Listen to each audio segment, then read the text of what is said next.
In our Power BI file, we have a number of queries showing in our Fields pane.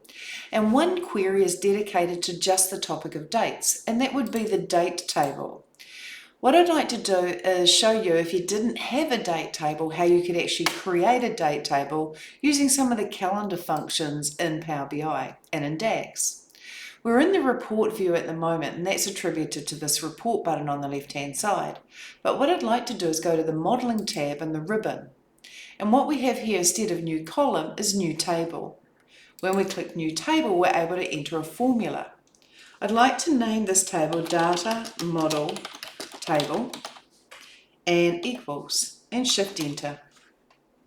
What I then want to use is my calendar auto function. And what I do inside the brackets is I put the fiscal year's end of month.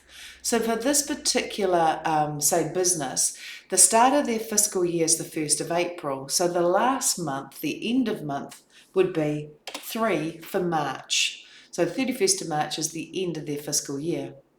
And so when I close the bracket and press enter, it actually returns a table with one column called date, and let's have a look at that, data view, with one column called date that contains a contiguous set of dates, and they start from based on your data model.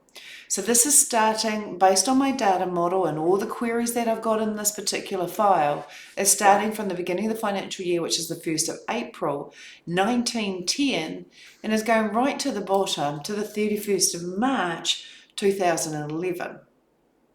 So why 1910? Well, if I look at some of my data, like my customers table, for example, I've got birth dates, and the earliest birth date is in fact the year 1910. So depending on the data that you have in your Power BI file, it will go from the beginning of the financial year, the 1st of April, the earliest year in your data set or your data model, to the end of the financial, which is the 31st of March, for the latest data, for the latest year in your data model. But what if we didn't want that? What if we wanted to create a table that actually had a series of dates in a single column called date that just simply went from one start date to one end date? I'm going to go back to the report view. I'm going to go to modeling, and I'm going to go new table. And this time I'm going to call the table calendar date table equals shift enter tab. And I'm going to type calendar, and I'm using this particular function this time. Calendar instead of calendar auto.